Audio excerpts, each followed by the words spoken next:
Oke Bellatrix, semangat sayang ya. Moga-moga tidak terkendala jaringan. Ya, masih dengan materi yang ke-6 juga ya. Tentang laporan hasil penelitian dan bahasa laporan hasil kegiatan. Jadi sekali lagi ini materi tentang bahasa pada laporan hasil penelitian dan bahasa pada laporan hasil kegiatan. Berbeda ya, bahasa pada proposal dan bahasa pada hasil laporan hasil. Jadi kita dengar bersama seperti apa pemahaman Bella terhadap materi pada modul ini. Disilakan sayang. Selamat siang, terima kasih atas kesempatan. Salam Merdeka Literasi. Pada saat ini saya akan mempresentasikan tentang laporan hasil penelitian dan laporan hasil kegiatan. Yang pertama, struktur laporan hasil penelitian, yaitu pertama judul harus jelas dan mewakili substansi laporan penelitian, dan peneliti dapat melakukan judul di bagian akhir setelah mengetahui hasil investigasi. Kedua, daftar isi. Ini berisi daftar setiap bab dan subbab yang memandu pembaca menemukan di halaman mana konten tertentu ditulis. Yang ketiga, kata pengantar, berisi ulasan ringkas dari topik penelitian. Seringkali, kata pengantar juga digunakan sebagai ruang bagi para peneliti untuk mengungkapkan rasa terima kasih mereka kepada mereka yang telah berkontribusi. Keempat, ringkasan, yaitu ulasan super ringkas yang berisi informasi tentang topik, rumusan masalah, metodologi, analisis data, temuan, dan kesimpulan. Bab 1, pendahuluan. Yang pertama, latar belakang, berisi konteks penelitian, pentingnya penelitian yang dilakukan, dan motivasi para peneliti untuk melakukan penelitian. Kedua, perumusan masalah, istilah lain untuk pertanyaan penelitian. Bagian ini menjelaskan masalah apa yang ingin dipelajari oleh peneliti. Ketiga, tujuan penelitian. Tujuan dari investigasi ini adalah untuk menanggapi rumusan masalah. Dan keempat, manfaat investigasi, manfaat yang bisa diperoleh pihak tertentu jika penelitiannya berhasil. Bab kedua, tinjauan perpustakaan. Yang pertama, ulasan sastra. Ini berisi ringkasan dan kritik dari beberapa studi terkait yang telah dilakukan sebelumnya. Kedua, teori, hubungan antar konsep yang menjelaskan topik tertentu. Ketiga, kerangka pemikiran para peneliti diterapkan untuk menjawab pertanyaan. Keempat, hipotesis, kesimpulan sementara itu terdiri dari dua atau lebih variabel yang akan diuji. Perlu dicatat bahwa tidak semua penelitian memerlukan hipotesis. Bab ketiga, metodologi penelitian. Yang pertama, metode penelitian. Ini mencakup pendekatan dan desain penelitian terapan untuk mengumpulkan dan menganalisis data. Kedua, populasi dan sampel. Penjelasan tentang siapa yang menjadi subjek atau objek, dan bagaimana teknik pengambilan sampel dilakukan. Ketiga, teknik pengumpulan data. Penjelasan tentang bagaimana peneliti memperoleh data sesuai dengan metode penelitian, mempertimbangkan etika penelitian. Bab keempat, pembahasan. Yang pertama, deskripsi hasil penelitian, yaitu diskusi temuan lapangan secara deskriptif. Peneliti menerjemahkan dalam narasi. Kedua, analisis data. Diskusi yang lebih mendalam tentang temuan lapangan. Data yang telah diproses ditafsirkan dalam bagian ini. Ketiga, diskusi.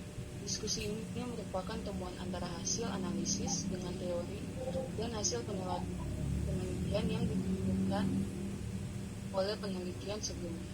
Peneliti juga dapat berkonsultasi dengan bagian tergawan pustaka untuk menganalisisnya dengan temuan. Bab kelima, yaitu penutup. Yang pertama, kesimpulan, yang berisi ringkasan hasil diskusi atau diskusi. Dua, kiat, yaitu berisi saran dari peneliti terkait dengan topik yang dibahas. Ketiga, rekomendasi, yaitu tidak selalu dalam laporan. Jika ada, seperti laporan program atau penelitian kebijakan, peneliti harus meringkas proposal yang harus dikirimkan ke pihak atau lembaga yang dimaksud. Keempat, referensi, yaitu daftar pusaka, referensi termasuk semua dokumen yang relevan. Menulis referensi terkait dengan transparan investigasi. Yang kedua yaitu struktur teks laporan hasil kegiatan. Sebuah teks laporan hasil kegiatan mengandung tiga bagian utama, yaitu pertama, pendahuluan, yaitu bagian yang menyajikan gambaran atau pernyataan awal tentang kegiatan yang akan dilaporkan. Bagian ini mengandung latar belakang kegiatan, maksud kegiatan, dan tujuan kegiatan. Kedua, isi, yaitu bagian yang menyampaikan inti dari teks tersebut. Pada bagian ini ditemukan beberapa unsur mulai dari tema, judul, tempat dan waktu penyelenggaraan, informasi tentang peserta, susunan kepanitiaan, anggaran dan realisasi dana, hingga detail pelaksanaan kegiatan. Yang ketiga, penutup, merupakan bagian yang menyajikan simpulan maupun kata penutup dari kondisi laporan. Unsur-unsur dalam teks laporan hasil kegiatan. Yang pertama, ringkasan. Meskipun ringkasan dan abstrak itu sama, ringkasan laporan kegiatan lebih cocok disebut ringkasan karena lebih merupakan intisari dari seluruh kegiatan yang dilakukan. Ringkasan laporan kegiatan mengandung unsur-unsur. Yang pertama, tujuan kegiatan, kedua, deskripsi kegiatan, ketiga, pelaksanaan kegiatan, serta keempat, saran. Ringkasan laporan kegiatan berbeda dengan abstrak laporan penelitian. Perbedaan itu terletak pada unsur-unsur pembentuknya, dan genre yang digunakan untuk mengungkapkan ringkasan adalah deskripsi. Yang kedua, pendahuluan. Tahapan pendahuluan pada laporan kegiatan berfungsi untuk menyampaikan latar belakang kegiatan yang telah dilaksanakan, gambaran tentang jenis dan bentuk kegiatan, tujuan, manfaat, serta strategi yang digunakan untuk melaksanakan kegiatan tersebut. Genre yang digunakan yaitu berupa deskripsi dan atau meliputi eksposisi. Yang ketiga, deskripsi kegiatan. Tahapan deskripsi kegiatan berisi paparan tentang nama kegiatan, lokasi kegiatan, waktu kegiatan, dan pelaksanaan kegiatan. Nama kegiatan yaitu kegiatan yang dilaksanakan itu sendiri, waktu kegiatan yaitu tentang waktu yang dilaksanakan kegiatan itu. Adapun pelaksanaan kegiatan yaitu orang-orang yang terlibat dalam kegiatan itu. Untuk memaparkan semua itu, genre mikro yang digunakan yaitu deskripsi. 4. Pelaksanaan kegiatan. Tahapan pelaksanaan kegiatan berisi rangkaian tata cara pelaksanaan kegiatan.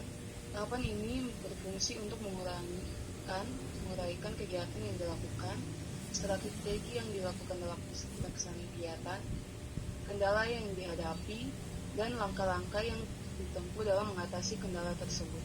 Genre mikro yang digunakan adalah deskripsi dan atau meliputi rekon dan prosedur. Yang terakhir yaitu penutup. Di satu sisi, tahapan penutup berisi pernyataan simpulan bahwa kegiatan yang dimaksudkan telah dilaksanakan dengan baik dan bermanfaat. Di sisi lain, tahapan tersebut berisi saran-saran untuk perbaikan kegiatan yang akan datang.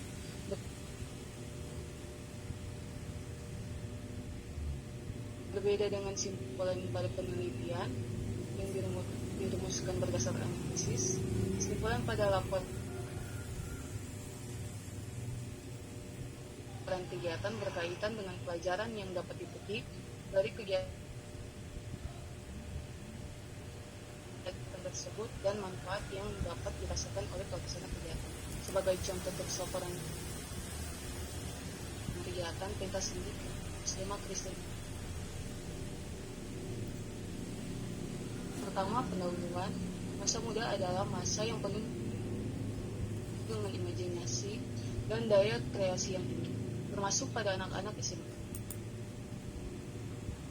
Kreativitas sangat dibutuhkan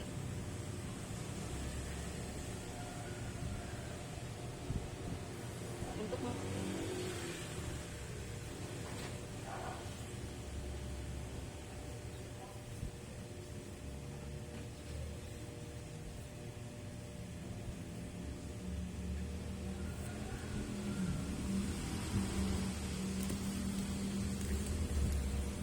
jaringan ya kali ya.